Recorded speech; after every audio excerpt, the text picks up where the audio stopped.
le Musée régional de Kamouraska, un partenaire de choix pour cette émission. L'École de musique et de danse des Trois-Maisons, fier commanditaire de l'émission. Cette semaine, à Parlons Culture, on rencontre Julie Carmel, une slameuse qui vient nous expliquer qu'est-ce qu'est le slam et comment on peut faire compétition dans ce domaine.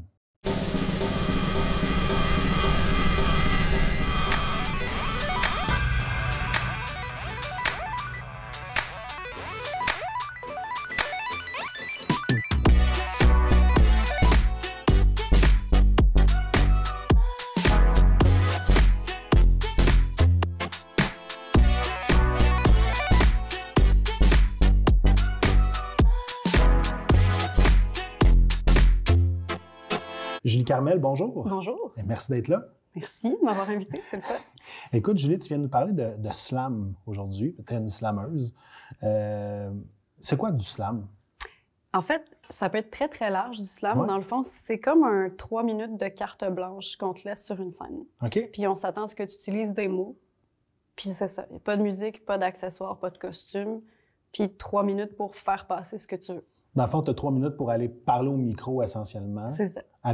Donc, ton outil principal, c'est tes mots. Mm-hmm. Est-ce qu'on peut utiliser de la mise en scène? Est-ce qu'on peut utiliser de la musique?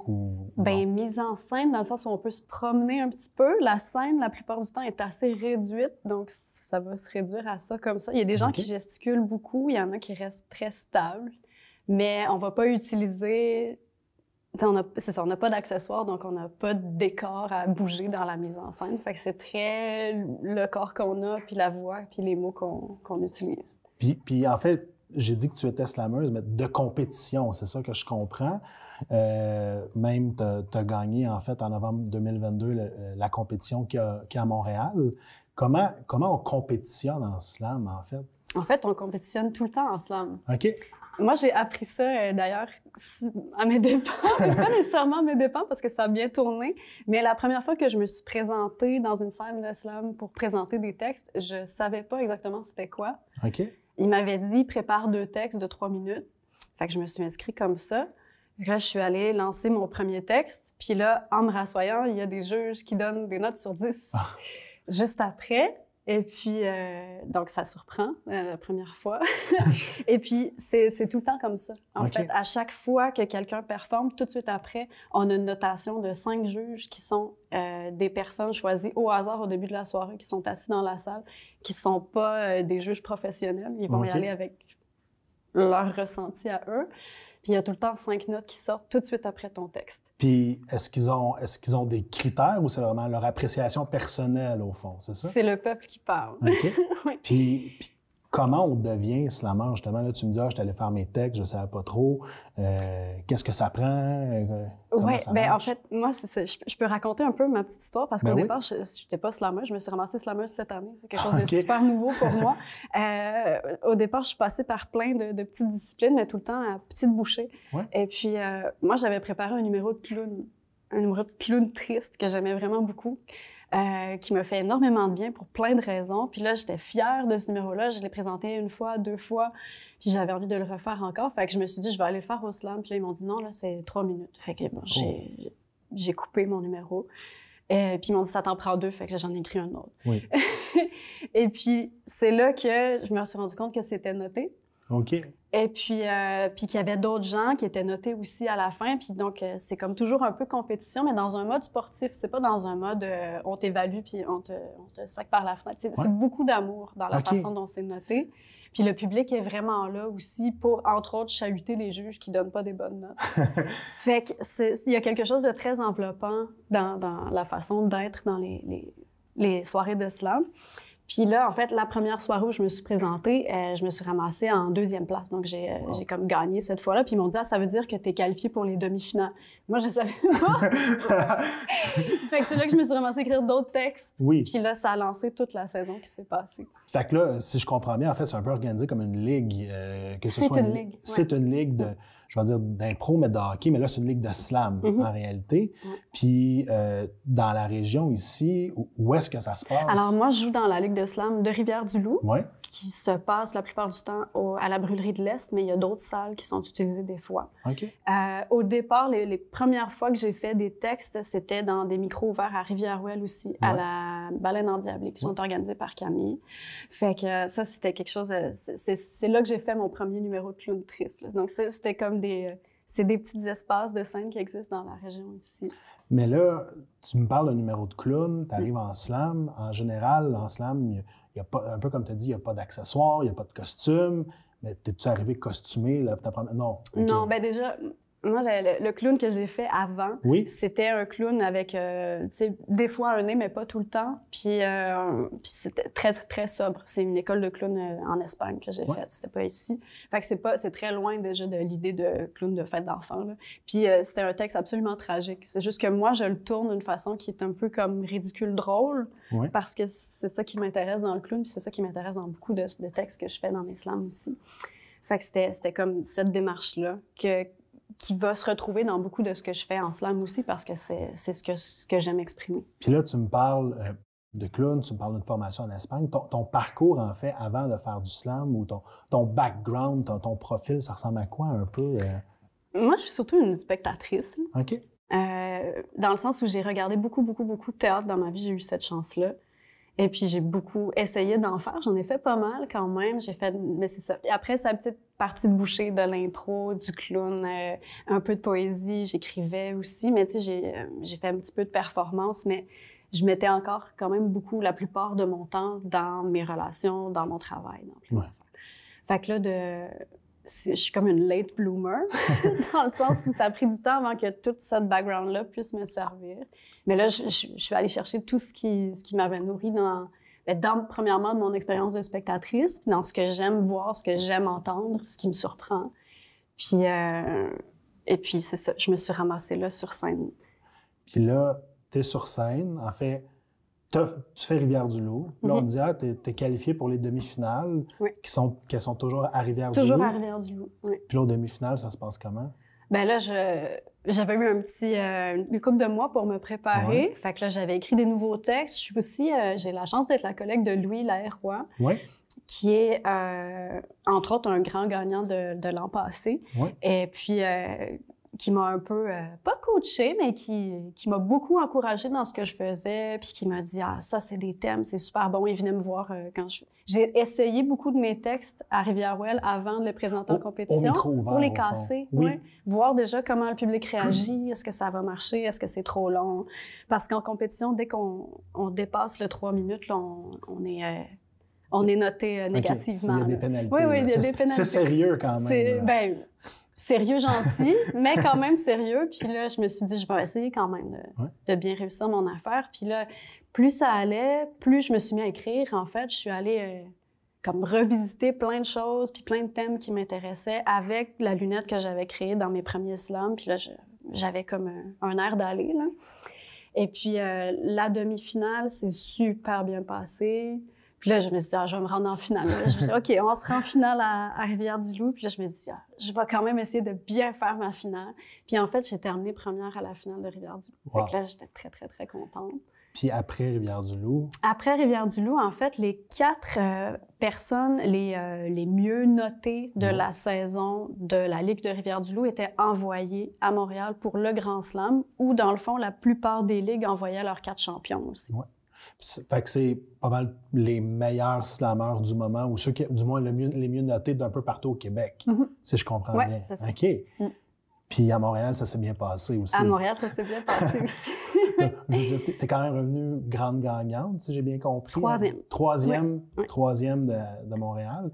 Puis ça ressemble à quoi, je vais dire, un tournoi national de slam quand on va à Montréal versus si on vient à Rivière-du-Loup où on connaît un peu les autres. On connaît plus le public à Rivière-du-Loup, on sait un peu plus comment le public réagit. Puis à Montréal, c'est quand même plus un party. Ouais. Premièrement parce qu'on on était dans une salle de la culture immense qui était remplie, c'était sold out. Ensuite, on avait des animateurs, c'était Mehdi Cayenne, je sais pas si ça dit quelque chose, moi je le connaissais pas tant à l'époque, mais il est super énergique, puis là, il y avait des gros spotlights, puis il dansait, je sais comme OK. C'est sérieux. Ouais, non, c'est le gros truc. OK. Ouais, quand même. Ouais. Puis comment on fait justement pour se préparer, je vais dire une compétition, mais à faire du slam? Tu as parlé d'écriture, d'aller casser tes textes, mais comment quelqu'un qui dit « Hey, ça m'intéresse, je veux essayer », comment on peut se rendre jusque-là, en fait? En fait, c'est assez simple d'accès. C'est ce qui est le fun avec le slam aussi, c'est que c'est très accessible. T'sais, en région, il n'y a pas beaucoup de façons de faire de la performance ou de faire de la scène ou de l'art vivant. Moi, ça m'a beaucoup manqué quand je me suis installée ici. Je viens pas de la région non plus. Fait que là, j'ai comme l'impression que j'ai retrouvé une place où je peux faire de la scène aussi accessible, c'est le fun. Fait que c'est ça, c'est juste d'avoir écrit quelque chose. Puis moi, mon plaisir personnel, c'est de les apprendre puis de les performer parce que j'ai toutes ces choses-là en théâtre. Oui. Puis j'aime ça répéter mes choses puis les maîtriser. Il y a des gens qui sont beaucoup plus impro, puis la plupart des gens vont venir sur scène avec leur texte, qu'ils vont lire, puis c'est la performance est là.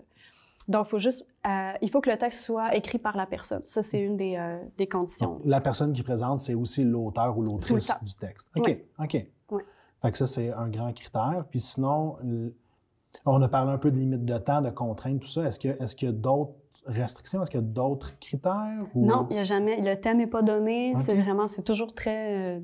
libre. Très libre, très personnel. Fait qu'il y a des gens qui vont faire des choses très drôles. Il y en a qui vont parler de trucs très légers, d'autres qui vont aller très en profondeur. Il y en a qui vont beaucoup jouer sur les mots, comment ils vont faire des trucs très, très intello, d'autres très techniques, puis d'autres, en fait, très, très viscérales.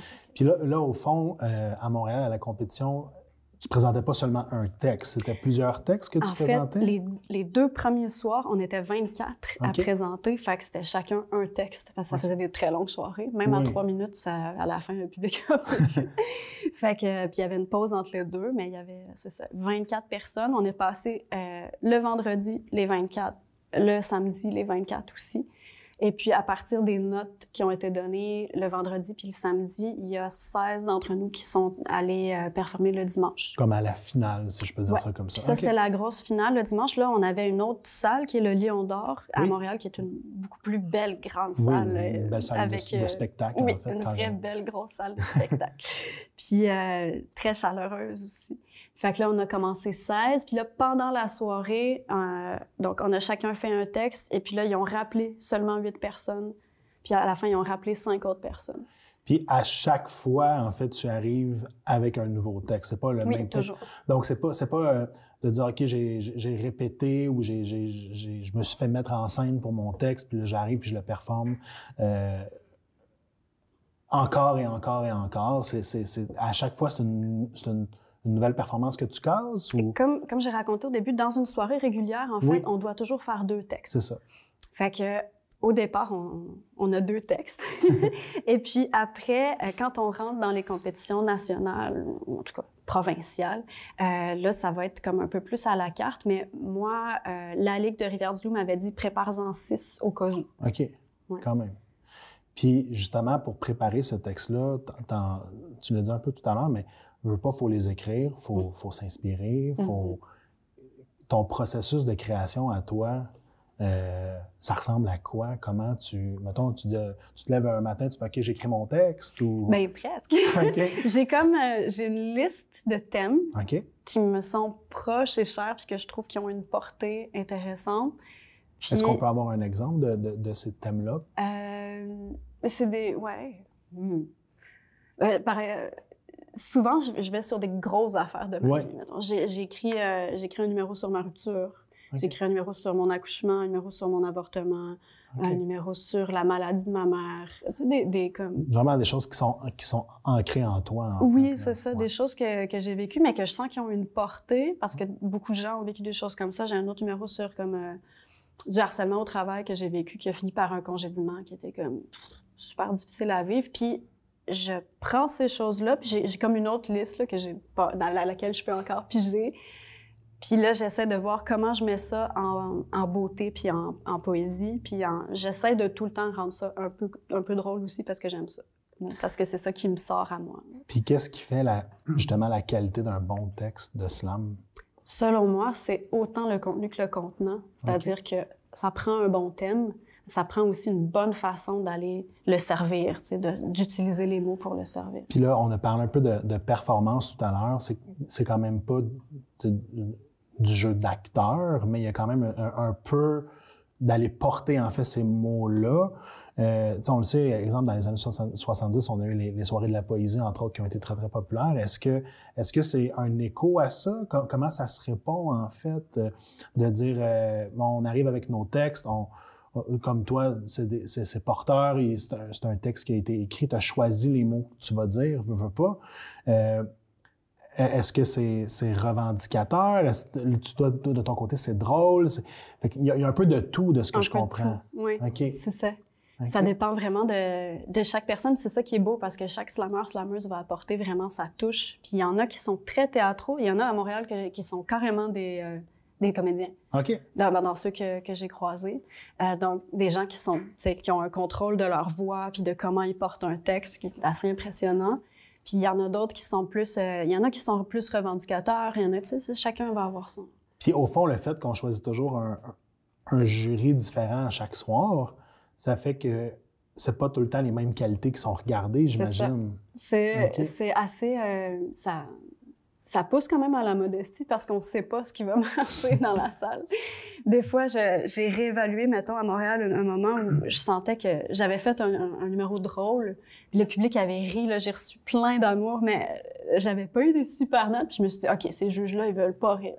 Je vais aller sur un plus dramatique pour le prochain, puis tac. Ça a fonctionné. Oui. OK. Puis justement, à Montréal, là-bas, tu l'as dit, vous étiez quand même plusieurs slameurs. Est-ce qu'il y a eu des rencontres, justement, des échanges? C'est quand même un bon moment pour ça. Oui. Oui? Oui, bien, c'est ça.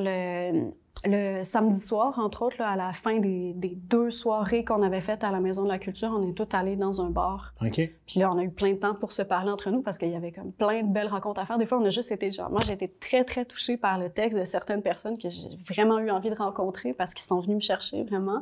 Fait que là, on a eu ce moment-là pour se rencontrer plus. Il y en a qui se connaissaient plus parce que ça fait... Tu sais, veux pas plusieurs années qu'il y en a qui se croisent dans les compétitions. Ben oui. Ils sont contents de se voir.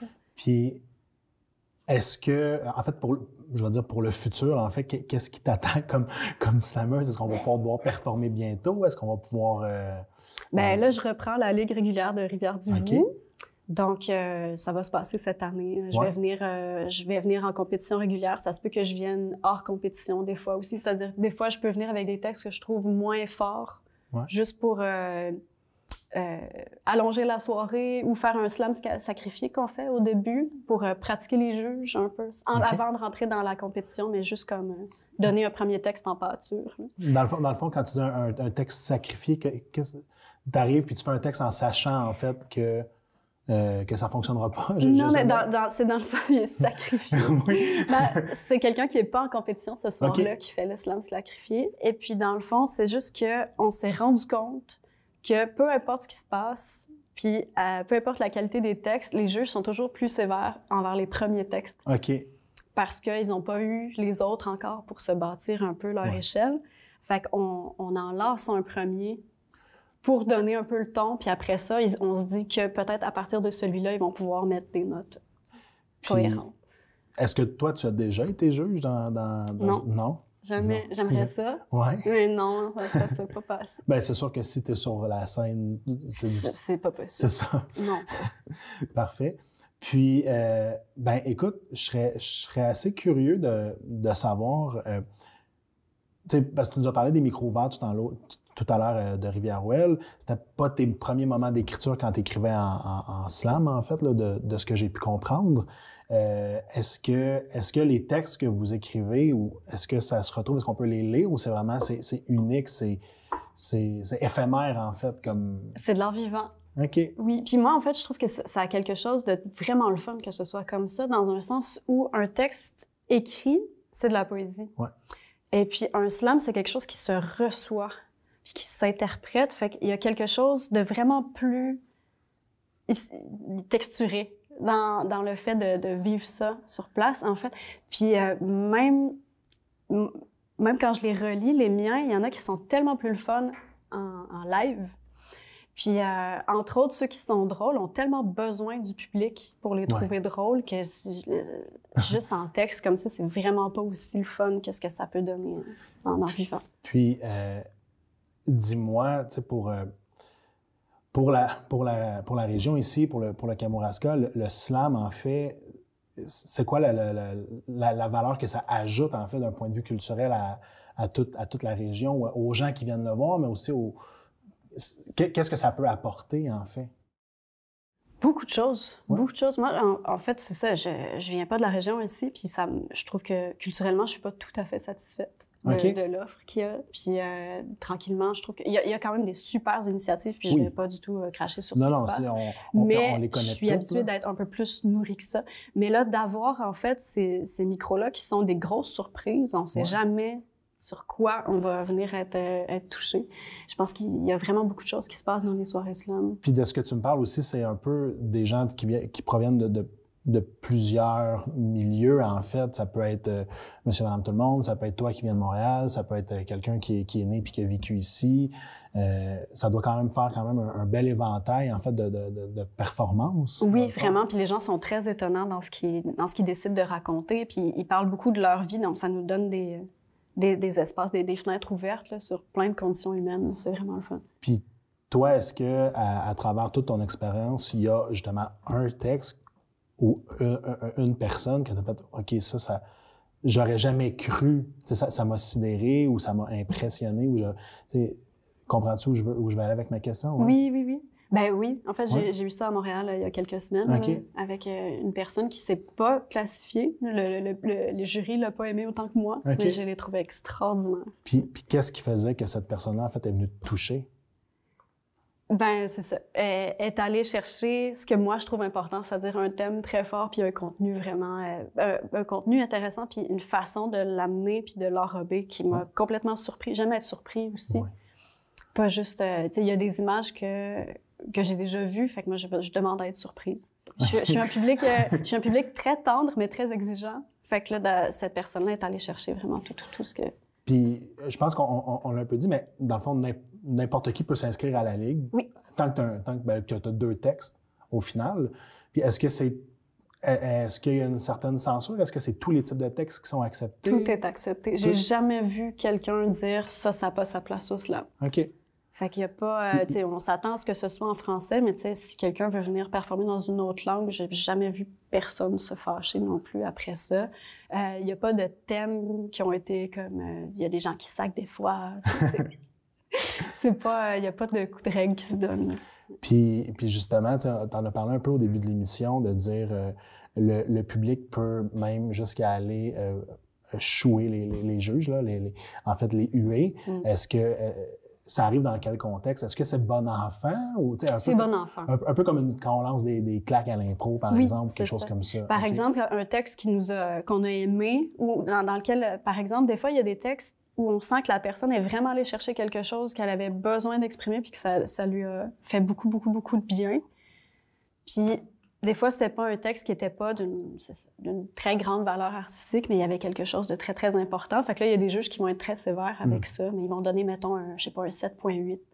Fait que là, il va y avoir un « Mouh! Ben non! » Parce qu'au fond, c'est ça, c'est des notes sur 10, c'est 5 notes qui sont cumulées, puis là, sur le cumulatif, on détermine qui a gagné. En fait, dans les petits rouages de l'interne, là, sur les 5 notes, la personne qui comptabilise les points va enlever la plus basse et la plus haute. OK. Pour que le vendu puis le chialeux, on les enlève. On les enlève puis on garde à peu près la moyenne. Puis, dans le fond, toi, là, quand tu es sur scène présentement, qu'est-ce qui est le plus important pour toi? Qu'est-ce que tu veux livrer, en fait, au public quand tu es là sur scène avec tes textes? Ah, moi, j'ai juste beaucoup de plaisir. Okay. C'est très égoïste. C'est super égoïste. Complètement égoïste. J'ai beaucoup de plaisir. J'aime beaucoup, mais la plupart des textes que je fais, j'ai mis beaucoup de moi dedans. Puis il y a beaucoup de plaisir à les interpréter aussi, puis à les transmettre, puis à les vivre. Puis j'aime beaucoup être genre, ce petit moment-là où tu as beaucoup de spots dans les yeux, fait que tu vois pas le public, puis tu entends juste soit leur silence, soit leur rire, soit il y a quelque chose de... Parce que le silence est une réaction aussi, c'est ça? Oui, il y a des silences qui ont beaucoup de qualité de texture. Écoute, Julie, en terminant, tu nous as préparé un slam. Mais tu nous as préparé, c'est un slam que tu as présenté, en fait, c'est un texte que tu as présenté à Montréal. puis tu nous fais l'honneur, en fait, de nous le présenter à l'émission aujourd'hui. Fait qu'on va aller voir ça. Merci. Puis merci d'avoir été là. Merci. Et on se revoit la semaine prochaine.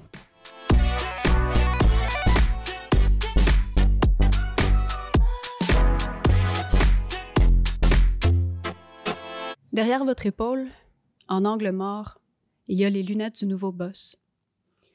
Derrière ces lunettes, en angle droit, si droit, tant de droiture, il y a ces yeux calculateurs qui ont l'air de guetter drette depuis le Mordor. Ça commence par un petit commentaire plate qui vous coule dessus, pas exactement comme de l'eau sur un canard. Alors vous travaillez votre imperméabilité, votre flottaison, votre répartie cancanante. Oui, s'il vous plaît, tout pour être ce canard sur lequel la vie peut couler sans faire mal. Mais ça continue. Des mots malaisants, des reproches acides, des courriels secs, des formulaires à remplir, on ne sait pas pourquoi, des gros yeux, des grandes gueules, le frisson de l'inquiétude qui vous ronronne dans la gorge dès que vous passez la porte du bureau. Et c'est un torrent sur vos plumes inexpertes. Sans savoir pourquoi ni comment vous êtes devenu le vilain petit oiseau sur lequel on pitche des roches. Et vous vous accrochez pourtant à vos valeurs, à vos compétences, à votre dossier, à votre poste, bec et ongles. Mais les canards n'ont pas d'ongles, ni de griffes. Les gens avec du pouvoir, oui. Vous vous sentez animé d'un courroux valeureux du feu de la justice, mais en vrai, vous avez l'air d'un toutou fluffy fâché et sans défense. Vous continuez de surnager, mais vos convictions prennent l'eau. Vous traversez la rencontre d'équipe comme si c'était le fucking Styx. Tu sais ça, dans la mythologie grecque, c'est le fleuve qui sépare le monde des morts de celui des enfers et dont les flots de haine les empêchent de revenir à la vie. Tranquillement, vous commencez à oublier si vous avez bien barré la porte en partant, éteint la lumière, fermé la fenêtre. Vous vous réveillez la nuit en vous demandant si la pièce jointe était bien accrochée au dernier courriel. Vous tentez de trouver les mots qui ne prêtent pas flanc, mais toutes vos phrases vont couac. Et tant va la cruche à l'eau qui coule sous les ponts, qu'à la fin arrive le 4%. Sans explication, sans médiation, sans recours, le grand silence hurlant. Et vous perdez des plumes. Vous n'avez pas réussi à tenir le coup. Sur une île au milieu du fleuve, en compagnie des autres oiseaux perméables, vous pourrez vous poser avec les cormorans et vous faire sécher le malheur, les bras ballants, mais baignant dans la lumière. Chris.